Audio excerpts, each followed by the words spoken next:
Okay boys, we're going to be doing an updated video on the stat priorities for the Barbarian now in Season 1. A couple of things have moved around, but also we've just learnt a lot in the time between the last video and now. And just right off the bat, this is a visual aid I'm using from a build planner I have for Whirlwind Barbarian, but don't worry, this is a general talk about the stats, not hyper-specific to this build. I will include a link to it in the description if you're interested in looking at my endgame build, but getting right into it, I'm going to talk about the stat choices, why I've made them, and what makes them so powerful and how it synergizes with the rest of our build. So let's start with the helmet, and we have got cooldown reduction first. Now, cooldown reduction just lets you press your buttons more frequently, which is a good thing in general, but for a Barbarian, this is a very, very powerful stat. Actually, I think it's basically mandatory for all classes, but for us, I'll quickly explain why it's so good. As many of you know, and a lot of you sort of lament, most Barbarian builds use 3 shouts, and the reason is that the base effect of these shouts is very, very powerful. We get a lot of damage reduction, increased damage, as well as berserk duration, and also movement speed, unstoppable, and fury generation. It's very hard to move away from these. They're extremely powerful. So getting as much uptime on these as humanly possible is very, very good. And in addition to that, we also very often make use of an aspect called Echoing Fury, which gives us fury while we have our shouts active. So yeah, cooldown reduction, very, very important. Now, since the nerfs in the sort of like most recent large patch just before Season 1 dropped, which tanked a lot of like defensive modifiers for gear, maximum life has really taken the sort of throne here on the best defensive, at least in my personal opinion. Stacking life is better than ever, and it was something I already did anyway, so it's now for me a must-have on all defensive pieces, and especially with the new Temerity that's coming out next week. If you don't know, Temerity is getting a Giga buff, and it's now going to scale the barrier that Temerity gives you, and it's a unique pair of pants that give you a barrier based on previously your base HP. It will now scale with your max HP. So the more HP that you have, the higher the barrier is going to be. And my Barbarian currently has 19.8k HP, and I can get up to 80% of that as a barrier. Ooh, that is a lot of barriers. So I think now more than ever, you're going to be stacking tons of this. Total armor, still a very solid pick. Yes, it did get nerfed, but armor, let's be honest, is still probably the best defensive stat in the game. So we're going to be going for that. And then we're going for strength. Now, a general rule of thumb moving forward is that anywhere you see strength, you can interchange it with all stat if you can, or if you need to. And the thing that you're going to need to keep an eye on here is your Paragon board. Now, again, this will look different for everybody. Pay no attention to the board itself. However, you know, the mechanic of the boards are that the further you go through, the higher the stat requirement becomes for the yellow nodes on the board. So you can see here, I need 870 strength, 620 willpower. Here, it's, you know, it's not as high, and it, you know, it scales back. But depending on how far you've gone into this board, you may need to like stack more all stat or more strength or whatever it might be in order to unlock these nodes, which I definitely recommend doing. So keep an eye on that, and, you know, pick this stat accordingly. Now, if you can't get all stat or strength, I would say the third best pick is dexterity, because it gives you crit chance, which is very, very good. And then after that, willpower. However, if you're looking at, you know, I just wouldn't take intelligence. I just wouldn't do it. So try and avoid that at all costs. Moving on to the chest armor now. Again, total armor should not be a surprise. Max life, again, you'll see this also on the pants. What we're going to want to do is take 2 additional damage reduction mods here. And I would recommend going for the least conditional ones possible. The ones that you can guarantee the most uptime on. For me, this is definitely fortified and close. These roll relatively well still. However, you can also get flat damage reduction if you want. If you are using a bleed build, damage reduction from bleeding enemies. And you can even get damage reduction from distant, as that is very, very good against Uber Lilith. But for me, general use, these are definitely the ones that I would recommend. But yeah, as long as you have 4 damage reduction mods in total, it really, that's really kind of like the meta there. This is just like min-maxed out of its mind. Next, moving to gloves. Now, these are obviously set up for Whirlwind, but let me talk you through the options that you have. So crit chance is absolutely a must-have for all builds. And you want this. Like, you absolutely must have this. Also, in addition to that, you want ranks to your core ability of choice, whether it's Whirlwind, whether it's Hammer of the Ancients, Ren, Double Swing, whatever, right? You need that as well. After that, all stat or strength, same situation with the helmet, interchangeable based on your needs on the Paragon board. However, for other builds, basically any build besides Whirlwind, you will want attack speed as the 4th stat. So, change strength for attack speed here, and then you can interchange that for strength or keep it as it is depending on your needs. And those are your best in slot gloves. Moving over to pants, exactly the same as the chest, so won't talk about that too much. Now, boots here, we can actually change quite a bit around on boots. However, the first 2 things we definitely want. These are very, very, very important. Flat movement speed, fury cost reduction. Those we have to have.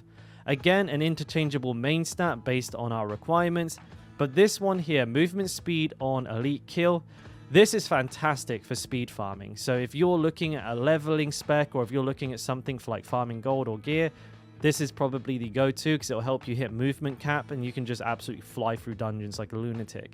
However, in a lot of other instances, berserk duration, damage reduction while injured, and even for Uber Lilith, fire resistance are all very, very good options depending on your needs. Obviously, they do what they say on the tin.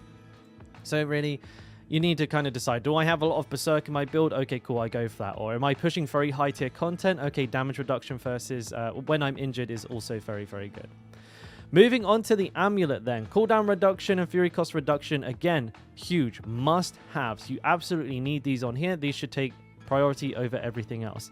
The next thing I would look for is a +2 ranks in a passive that is valuable to us. Now, there's 3 really that I would recommend. There's heavy-handed, which is a 2-handed damage bonus. So I believe the passive off the top of my head is multiplicative critical hit damage when using a 2-handed weapon. This is very versatile, so if you're using any 2-handed weapon build, this is extremely strong.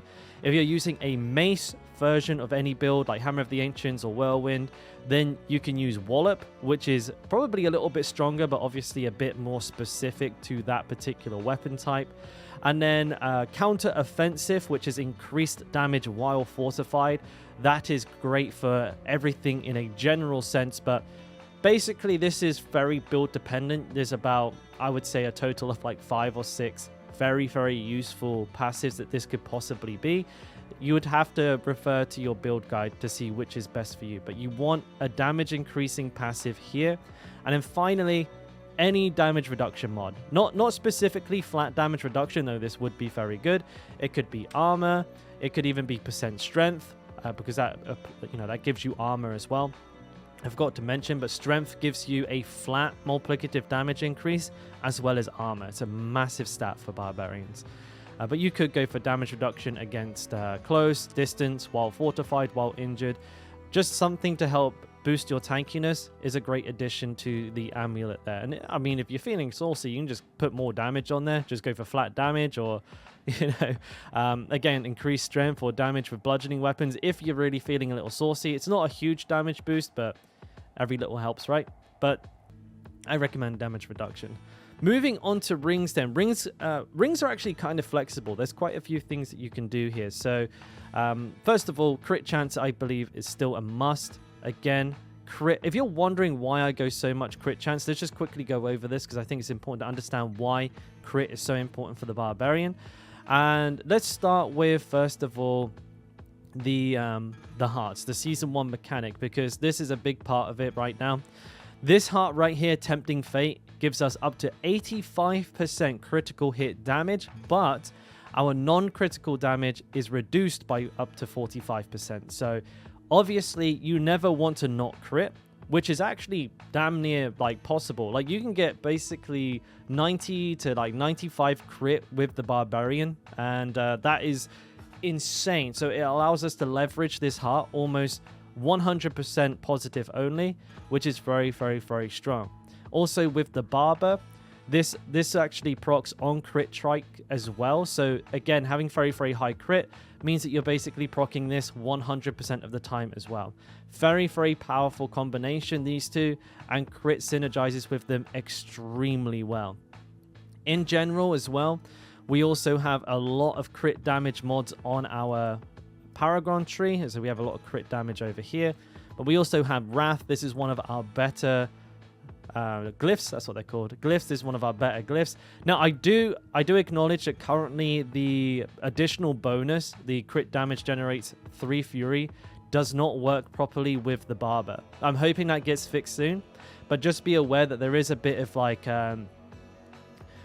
what's the word? I'm just like, the Barber's a bit broken, right? So it's disabling that effect mostly for the Barbarian. However, Wrath does still provide a substantial boost to our critical hit damage, and that's why crit's so valuable, because for a Barbarian we get like 500-600% crit damage. It's a very, very powerful damage scaler for us, so we want to just be critting as much as humanly possible, even more so with the new seasonal heart. So that's why there's so much of an emphasis of it in the build, and to a certain extent the same goes for vulnerability. But moving on, what are the other stats that we want on the ring? Well, max life again. Especially, again, once Temerity comes out, if you get like max life on everything, you have like 21k HP, you may just be completely unkillable. So max life, a very, very good pick here, and resource generation. But here's another version of the ring that I recommend. So if you're already feeling, hey, you know, I'm tanky enough, I don't need an extra 1k health, or, you know, damage is my issue, so I'm going to try and solve that, or you're just softcore and, you know, you don't need to worry too much about dying, then you can go crit vulnerable resource gen. But there is a secret third option as well. I've gone for double resource gen, and there's sort of 2 reasons for that. First of all, resource generation is kind of the main problem a Barbarian needs to solve. So getting as much of this kind of stuff as humanly possible is very, very valuable for us.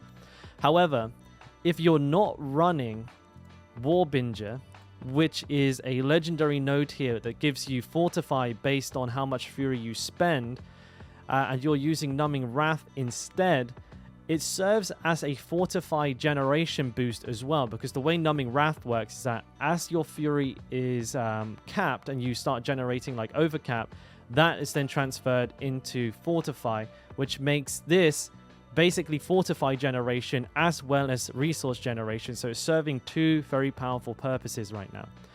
So what I'm trying to say is if you have Warbinger, instead of resource generation, or maybe instead of having 2, you could perhaps just swap one for, you could have like max life here instead, or you could even just go for like close damage or core damage and have an extra damage modifier on the ring as well. But that is something that it really depends on how you're feeling with your resource gen and also how your build is set up. But for general use, this is the best combination. One with health, one that's concentrated on damage. Best of both worlds.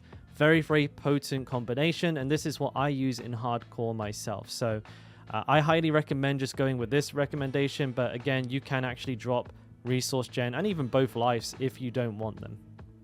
Moving forward then with the weapons, and much like the rings, actually, the weapons basically want more or less the same things on them, but I've shown you all the different combinations that I recommend, but I'll break them down. Crit and vulnerable, by the way, just a must-have on the weapon. So these, again, are your priority. Look for these first.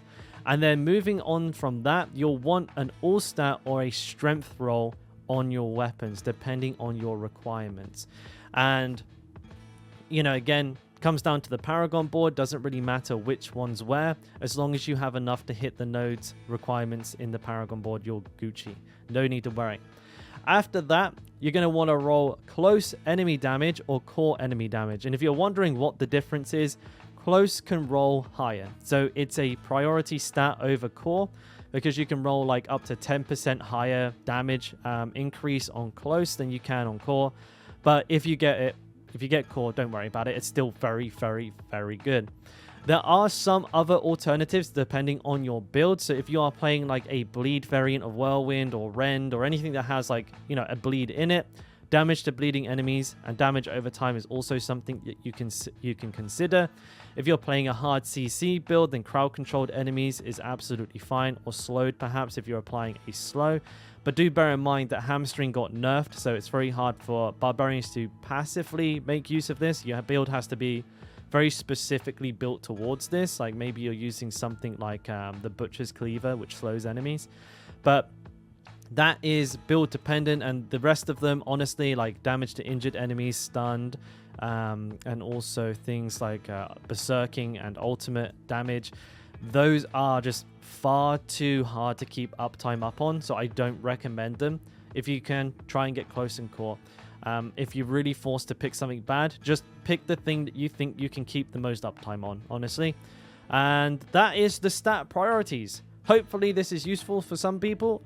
Just thought I'd put it out there because things have been changing a little bit, and also just kind of wanted to update my previous guide with a slightly better, more in-depth one. And if you enjoyed it, don't forget to give it a like. Don't forget to subscribe if you think I deserved it, and come by the live stream and check us out. We're playing Diablo 4 practically every day, endgame Barbarian stuff, and you can always come by and ask your questions. It's all easy peasy, mate. Anyways, I'll catch you then. Peace.